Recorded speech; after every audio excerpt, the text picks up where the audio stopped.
Hello students, welcome to Magnet Brains Hindi medium. मैं लाली वर्मा आप सभी 10वीं कक्षा के विद्यार्थियों का बहुत बहुत स्वागत करती हूँ। साथ ही साथ ये आशा भी करती हूँ कि आप सभी स्वस्थ होंगे, खुश होंगे, प्रसन्नचित होंगे और साथ ही साथ अपने आप का ख्याल रख रहे होंगे। प्रिय विद्यार्थियों, राजीव, हाँ, रंजीत, अंजलि, सभी लोग ध्यान से सुनिए कि जिस तरह से आप मुझे चिंतित दिखाई दे रहे हैं, गंभीर दिखाई दे रहे हैं, परीक्षाओं के प्रति समर्पित दिखाई दे रहे हैं, वो आपके लिए बहुत ही अच्छी बात है। लेकिन साथ ही साथ बेटा अपने स्वास्थ्य का अर्थात अपनी हेल्थ पर ध्यान देना मत भूलिएगा। जैसा कि मैं हमेशा कहती हूँ, मैं चाहती हूँ आप सभी हंसते खिलखिलाते रहें और हंसते हंसते इंटरेस्ट के साथ अपनी पढ़ाई पूरी करें। फिर से मैं एक बार सुपर 30 मिनट रिवीजन सीरीज में आप सभी का बहुत बहुत स्वागत करती हूं। लेकर आई हूं आज आपकी पाठ्य पुस्तक गोधुली के काव्य खंड से पाठ 7। नाम है हिरोशिमा। ये शब्द सुनते ही सबके मन में ऐसी डर सा जाता है, एक डर सा बैठ जाता है और वो घटना याद आ जाती है जब 1945 में अमेरिका द्वारा जापान के छोटे से शहर में अणु बम फेंका गया था और सब कुछ जलकर खाक हो गया था। ये कविता है कुछ यही दिखाने वाली, जिनके राइटर हैं सच्चिदानंद हीरानंद वात्स्यायन अज्ञे जी। कवि सच्चिदानंद हीरानंद वात्स्यायन अज्ञे जी ने ये जो रचना की है वो ट्रेन में सफर करते करते की, जबकि उनको अनुभव हो गया था।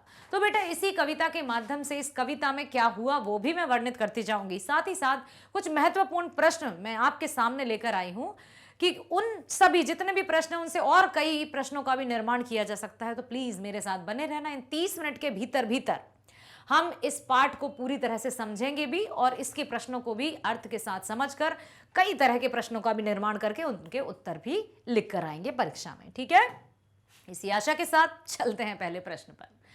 कविता के प्रथम अनुच्छेद में निकलने वाला सूरज क्या है, वह कैसे निकलता है? अब यदि कोई जिसने भी ये कविता नहीं पढ़ी हो या जिसने पहली बार ये प्रश्न सुना हो, तो भाई सूरज निकलता है तो सूरज निकलता है, उसमें कैसा मतलब क्या है? जब सूरज निकलता है तो आकाश में लालिमा छा जाती है और सूरज आग के गोले की तरह चमकता हुआ नजर आता है। लेकिन ये जो इस सूरज की बात की जा रही है वो खतरनाक था, दिल दहलाने वाला, ऐसा कि सब की जो आगे आने वाली पीढ़ी और यह जो बीत गया उनके मन में एक ऐसा डर या भय उत्पन्न करके चला गया वो समय कि उसको कभी भी कोई भूल नहीं सकता। ठीक है, तो कौन से सूरज की बात की गई है? ये ऐसे सूरज की बात की गई है, उस अणु बम की बात की गई है जो जापान के एक छोटे से शहर पर गिराया गया था, वो भी कब? दिन दहाड़े, दोपहर में। और ऐसा सूरज जो सबको जलाकर खाक कर गया था। और ये अनुभव, ये अनुभूति लेखक अज्ञे जी के रोंगटे खड़े कर देती है और वो इस अनुभूति को लिखते लिखते ऐसे खो जाते हैं कि ये क्या हुआ। तो प्रश्न एक बार फिर से देखो बेटा कि पूछा गया है कविता के प्रथम अनुच्छेद में निकलने वाला सूरज क्या है, वह कैसे निकलता है। जो पहला अनुच्छेद, पहला पैराग्राफ है, उसमें सूरज निकलने की बात कही गई है, तो वो कैसा सूरज है? कविता के प्रथम अनुच्छेद में निकलने वाला सूरज मानव निर्मित विनाशकारी परमाणु बम है। प्रकृति का सूरज नहीं है, ये मानव निर्मित विनाशकारी परमाणु बम है।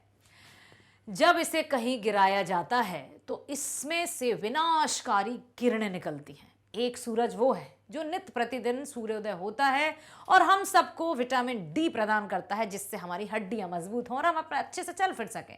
लेकिन एक ये सूरज है जो मानव निर्मित सूरज है, जो विनाशकारी है।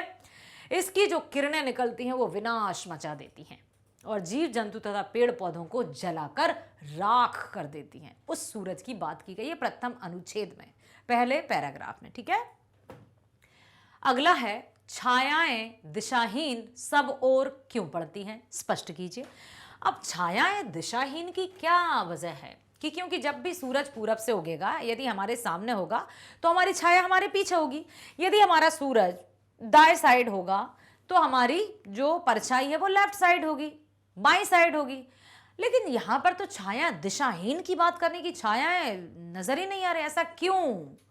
ऐसा इसलिए कि सूरज जब उदय होता है तो वो किसी क्या पूर्व दिशा से ही होता है, अस्त होगा तो पश्चिम दिशा में ही होगा। लेकिन ये जो खतरनाक विनाशकारी सूरज जब आया। मनुष्य निर्मित ये विनाशकारी परमाणु बम जब बिल्कुल दोपहरी के समय उस जापान के छोटे से शहर में गिरा तो सब तरफ प्रकाश ही प्रकाश, रोशनी ही रोशनी, सब तरफ हाहाकार, चीत्कार मच गया। कहीं कुछ नहीं था, कोई छाया नहीं, क्योंकि हर तरफ से बिल्कुल अंगारे बरस रहे थे, इसलिए छायाएं दिशाहीन हो गईं। समझ में आया? देखो उत्तर इस तरह से लिखना। छायाएं दिशाहीन सब होर इसलिए पड़ती हैं क्योंकि यह कोई सूरज नहीं उगता था, मतलब किसी एक दिशा में सूरज नहीं उगा था।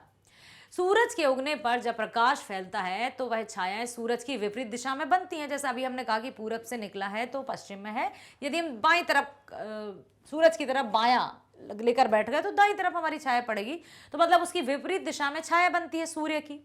लेकिन ये प्रकाश मानव निर्मित बम जो गिराया गया था उसके पड़ने की थी, ठीक है। तो गिराने के बाद विस्फोट हुआ और सारा शहर प्रकाश में डूब गया, जिसके कारण छाया ही नहीं बनी।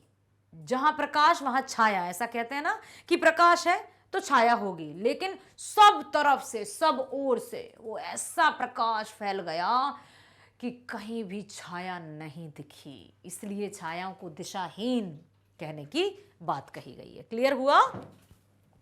चलो, और कोई डाउट हो तो लिखकर बताना। अगला है प्रज्वलित क्षण की दोपहरी से कवि का आशय क्या है।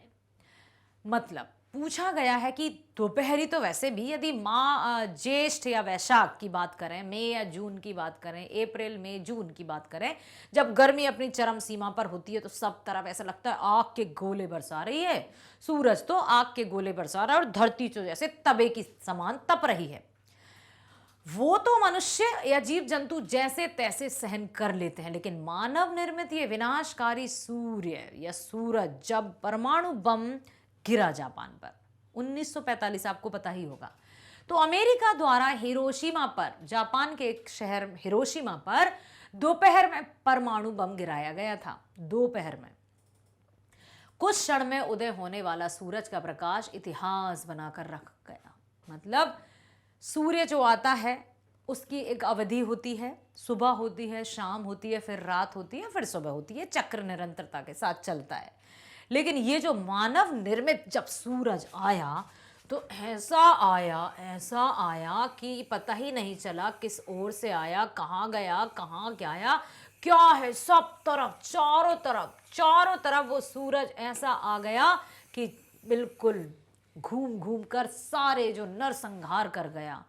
और चाहे बच्चे हों, युवा हों, बुजुर्ग हों, सब, मतलब सब तरफ अंगारे ही अंगारे दिखाई दे रहे थे, क्योंकि जलकर राख बन गए थे और कुछ तो ऐसे घायल हो गए थे। लेखक ने यहाँ पर अपनी अनुभूति को व्यक्त किया है बेटा इस कविता के माध्यम से, कि अस्पताल में जब जाकर देखा उन्होंने तो वो देखकर मतलब उनका दिल दहला जा रहा था कि क्या है ये।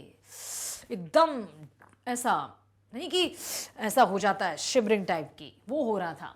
तो कुछ क्षण में उदय होने वाला सूरज का प्रकाश इतिहास बनाकर रख गया। उस समय हिरोशिमा वासी इस दुख को झेलने के लिए अपना सर्वस्व समर्पित कर चुके थे, लेकिन आगे आने वाली पीढ़ी भी धड़कते हुए आग का शिकार बनकर रह गई थी। छोटे छोटे बच्चे, वो जो शहर था वो पूरी तरह से एक शमशान की तरह हो गया, वो भी जलता हुआ शमशान, खतरनाक वाला, जहां कुछ भी नहीं दिखाई दे रहा था।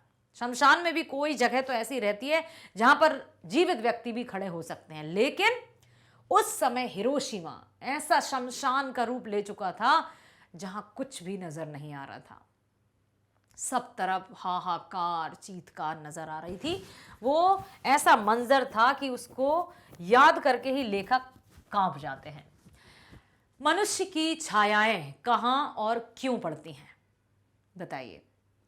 तो मनुष्य की छाया हिरोशिमा पर गिराया गया परमाणु बम के कारण पड़ी हुई है। और सुनो, एक पत्थर सा था, उस किताब में भी दिया है, मान लो ये पत्थर है, एक शिला है, इस पर ऐसा कुछ, ये ठीक है,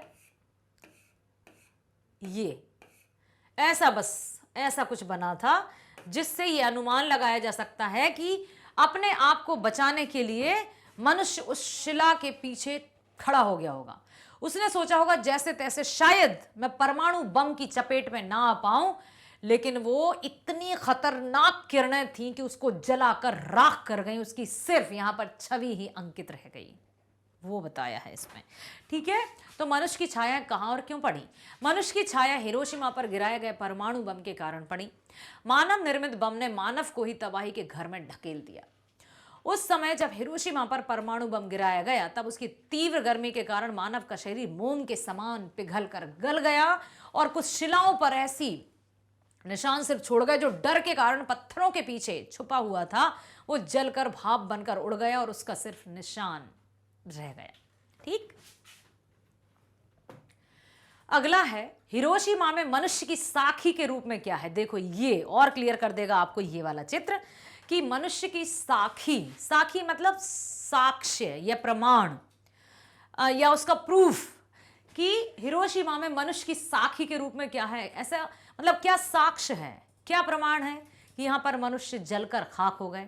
तो पत्थर पर मनुष्य की आकृति जो साफ साफ दिखाई दे रहा है, उसमें बिल्कुल लेखक ने, कवि ने, अज्ञे जी ने स्पष्ट रूप से लिखा है अपनी कविता में। वहां पर इस तरह की छवि भी अंकित है। वो रियल चट्टान पर जो व्यक्ति की आकृति है वो दिखाई दे रही है। हिरोशिमा में मनुष्य की साखी के रूप में पत्थर पर लिखी हुई मानव की जली हुई छाया है।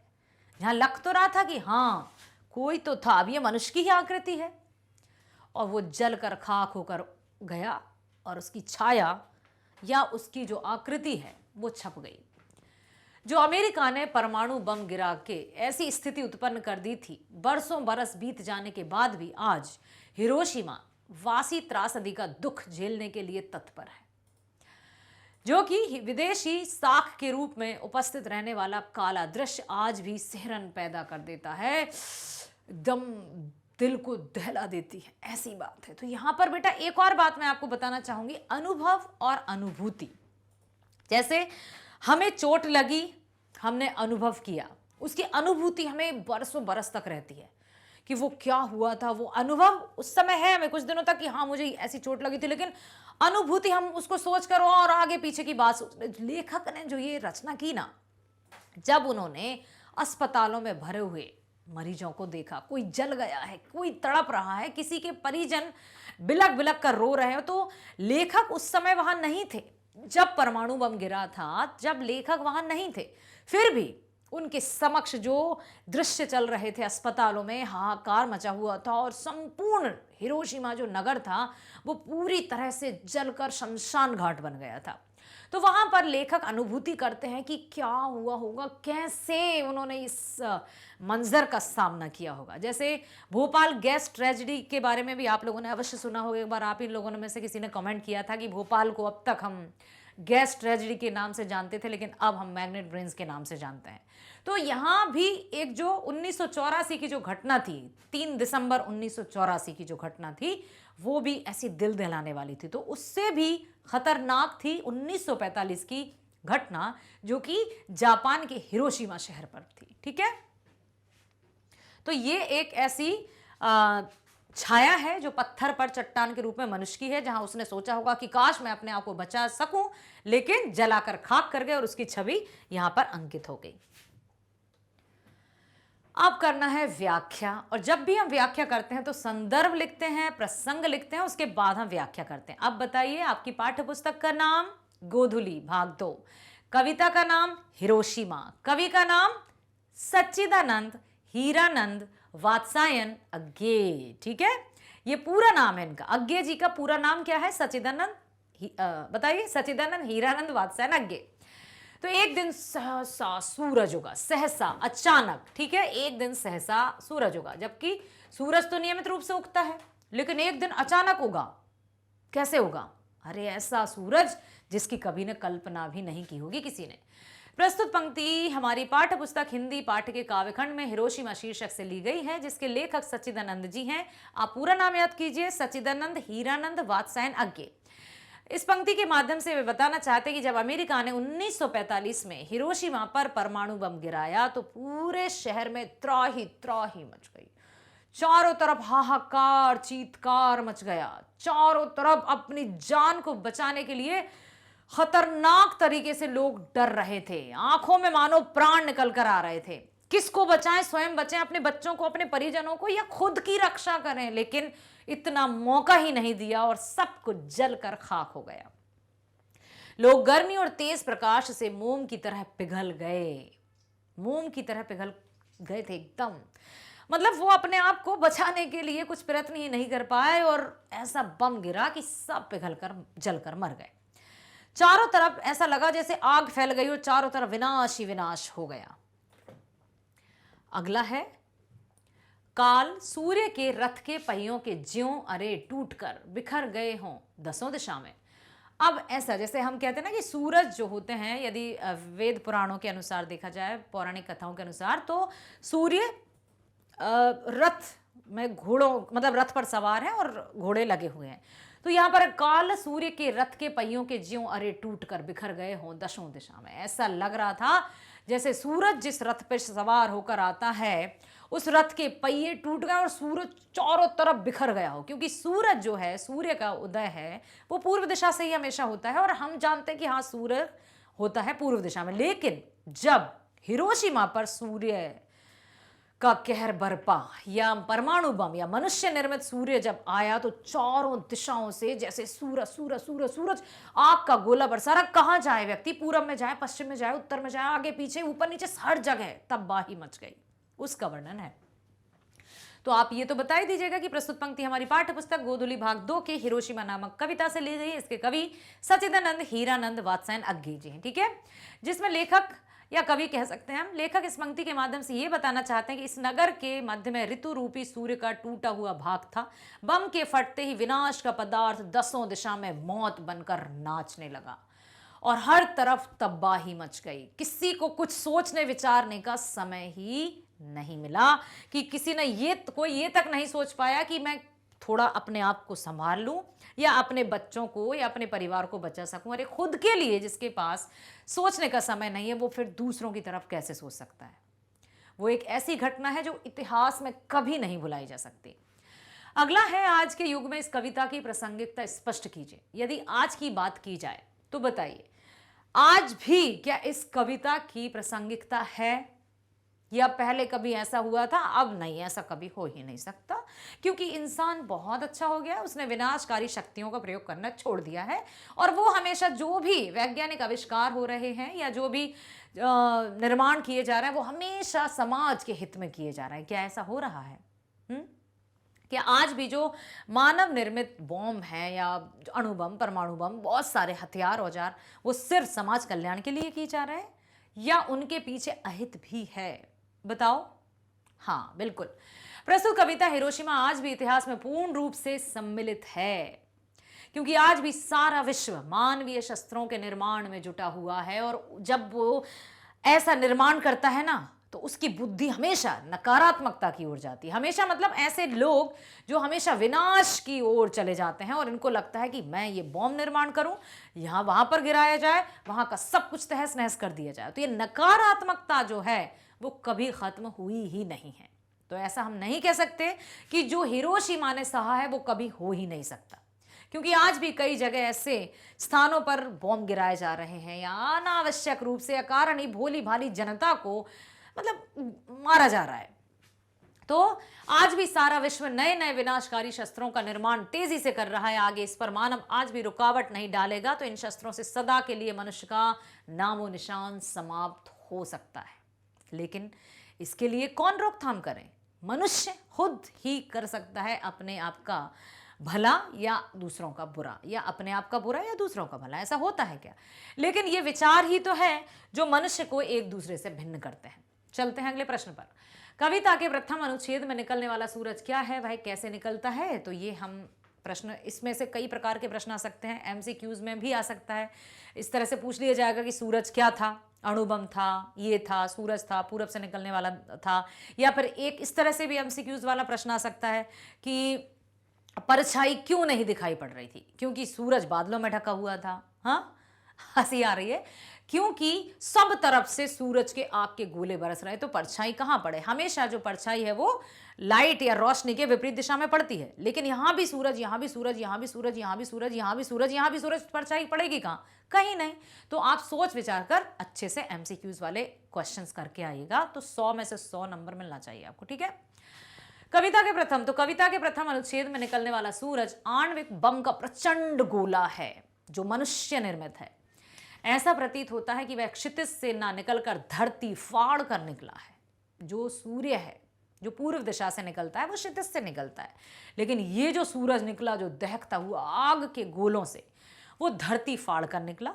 अर्थात हिरोशिमा की धरती पर बम गिरने से आग का गोला चारों ओर फैल जाता है, चारों ओर आग की लपटें फैल जाती हैं, धरती पर भयावह दृश्य उपस्थित हो जाते हैं, आणविक बम नरसंहार करते हुए उपस्थित होता है। ये सूरज कभी ना भुलाने वाला सूरज, ठीक है। कविता में प्रयुक्त निम्नांकित शब्दों का कारक स्पष्ट कीजिए, जो कि आपके आ रहे हैं ना, 50 नंबर के एमसीक्यूज हैं, 50 नंबर के आपके वस्तुनिष्ठ प्रश्न, ऐसा ही कुछ है, बताना मुझे। चलो, तो अब है यहां पर हम देखते हैं कि क्षितिज, अंतरिक्ष, चौक, मिट्टी, बीचों बीच, नगर, रथ, ये सब। तो ये आपकी कविता में प्रयुक्त हैं ये शब्द, और उनमें क्षितिज पर तो अधिकरण कारक, वो कविता में निर्मित जो ये शब्द प्रकट हुए हैं या प्रयुक्त हुए हैं, तो उनमें किस तरह से अंतरिक्ष से अलग हुआ, ठीक है। चौक पर संबंध कारक हुआ, मिट्टी से बीचों बीच संबंध कारक। आपको पता है ना, कारक 8 प्रकार के होते हैं, कर्ता ने से शुरू होकर संबोधन तक, रे, अहो, ये सब होता है, तो इनको आप याद रख लीजिएगा। नगर संबंध कारक, रथ संबंध कारक, गच्छ अधिकरण। अब है निम्नांकित के वचन परिवर्तित कीजिए, जो कि अक्सर आपको स्त्रीलिंग पुल्लिंग में भी थोड़ी थोड़ी परेशानी अभी भी आ रही है, और साथ ही साथ वचन में आपको प्रॉब्लम जा रही है, और इससे संबंधित प्रश्न आ ही रहे हैं। तो यहाँ कुछ इस तरह के शब्द हैं, जैसे छाया, या जो ये हैं आपके बहुवचन, ये हैं एक वचन, ठीक है। छायाएं, या फिर हम लिखें यहां पर छाया है, जैसे ये एक वचन, ठीक है, और यहां लिख देते हैं हम बहुवचन, बहु मतलब बहुत, ओके बेटा। तो जैसे अब छाया का क्या होगा, छायाएं, ये भी होता है। उसके साथ पड़ी में सिर्फ बिंदु लगाने से वो प्लूरल हो जाता है, वो बहुवचन हो जाता है। उगा, उगे हो गया, ठीक है। इसी प्रकार से है, इसका साउंड क्या होता है, यदि वहीं पर बिंदु लग जाए तो हैं, इतना अंतर होता है सिंगुलर और प्लूरल, या एक वचन या बहुवचन में। पहिया, पहियों, ठीक है, इस तरह से। तो ये आपके एक वचन और बहुवचन में आते ही आते हैं। स्त्रीलिंग और पुल्लिंग में आपको परेशानी हो रही है, मैंने पहले भी बताया आपको कि बेटा उसमें आप क्या करो, उसमें आप सेंटेंस बनाकर देखो, मतलब वाक्य बनाओ। जैसे कुर्सी आ गए, मान लो आपसे पूछ लिया कि कुर्सी कौन सा लिंग है, स्त्रीलिंग है, पुल्लिंग है, तो आप सेंटेंस बनाओ, वाक्य बनाओ। क्या मान लो वहां पर कुर्सी रखा है कहोगे, और वहां पर कुर्सी रखी है कहोगे, क्या कहोगे आप, कुर्सी रखी है मतलब स्त्रीलिंग। चश्मा रखा है, गाड़ी चल रही है, जहां रही है वहां स्त्रीलिंग, जहां रहा है वहां पुल्लिंग। अब बस ये जरूर ध्यान रखना कि कभी कभी जैसे आप लोग स्वयं, हाँ किसी ने कमेंट किया था कि मैडम आपकी आवाज बहुत प्यारा है, तो प्यारा नहीं आएगा, आपकी आवाज, आपका आवाज नहीं, आपकी आवाज बहुत प्यारी है, स्त्रीलिंग है, आवाज स्त्रीलिंग। ये नहीं कि मैं बोल रही हूं, मैं स्त्रीलिंग हूं इसलिए मेरी आवाज स्त्रीलिंग है। यदि आपकी आवाज भी है तो राजीव की आवाज भी अच्छी है, वो भी स्त्रीलिंग ही होगा। अंजलि की आवाज अच्छी है, वो भी स्त्रीलिंग ही होगा। जो शब्द स्त्रीलिंग होते हैं वो चाहे किसी के द्वारा भी कहे जाए वो हमेशा स्त्रीलिंग ही रहेंगे। जो पुल्लिंग है वो पुल्लिंग ही रहेंगे। जैसे अब ये मेरा क्या है, हाथ, तो ये स्त्रीलिंग है या पुल्लिंग, बोलो जल्दी बोलो। पुल्लिंग है, जबकि मैं तो स्त्रीलिंग हूं, मेरा हाथ तो पुल्लिंग है। तो जो शब्द आप सेंटेंस बनाकर देखो, आप वाक्य बनाकर देखो, उसमें आपको एकदम क्रिस्टल क्लियर हो जाएगा कि कौन सा स्त्रीलिंग है कौन सा पुल्लिंग है। अब जैसे कमर स्त्रीलिंग, आंखें स्त्रीलिंग, ठीक है, होंठ पुल्लिंग, उंगलियां स्त्रीलिंग, अंगूठा पुल्लिंग। तो इसमें आपको याद रखना होगा और समझ के अनुसार वाक्य निर्माण करके काल्पनिक तरीके से वाक्य निर्माण कर लेना और आपको समझ में आ जाएगा। Okay, any doubt? यदि कोई डाउट हो तो बताना मुझे, कमेंट करना, मैं उसको क्लियर करने की कोशिश करूंगी। जैसे अरे अरे, पत्थरों पत्थर, साखी साखियां। क्लियर हुआ? तो ये सारी चीजें हैं जो आपको स्पष्ट कर देंगे। और साथ ही साथ कुछ शब्द आते हैं, जैसे मान लीजिए भूख को क्षुधा भी कहते हैं। ठीक है, तो क्षुधा मतलब भूख, शुद्ध मतलब भूखा, ठीक, दुखी। या फिर ऐसे कई शब्द आते हैं जैसे कि मुझे एक गाय का दूध ला दो, अब ऐसे नहीं। या फिर मुझे एक चाय का कप ला दो, तो एक चाय का कप या कप एक चाय, या क्या कहेंगे आप? सेंटेंस ध्यान से देखो, आप जो एक वीडियो बनाया था उसमें बिल्कुल स्पष्ट बताया है कि हम किस तरह से वाक्य निर्माण कर सकते हैं। तो और भी आप उन वीडियोस को ध्यान से देखिएगा, सारे वीडियोस आपके लिए हैं, बनाए गए हैं, आपके लिए अपलोडेड हैं। तो उन वीडियोस का ध्यानपूर्वक अच्छे से अध्ययन कीजिए। इसके बाद जो भी आपके डाउट्स होंगे कमेंट कीजिए, हम उनका उत्तर अवश्य देंगे। ठीक है, तो हिरोशिमा जो खतरनाक सा मंजर जहां था, वो कब हुआ था? 1945 में। कहां हुआ था? जापान के हिरोशिमा नगर में। किसके द्वारा हुआ था बताइए? ये अमेरिका द्वारा। चलो, तो आशा करती हूं कि आप सभी ने ये सुना है, समझा है। और हिरोशिमा सच्चिदानंद हीरानंद वात्स्यायन जी द्वारा रचित कविता है। इससे कोई भी प्रश्न आएगा तो आप बहुत अच्छे से उत्तर लिख कर आना। हमारी शुभकामनाएं आपके साथ है। All the best.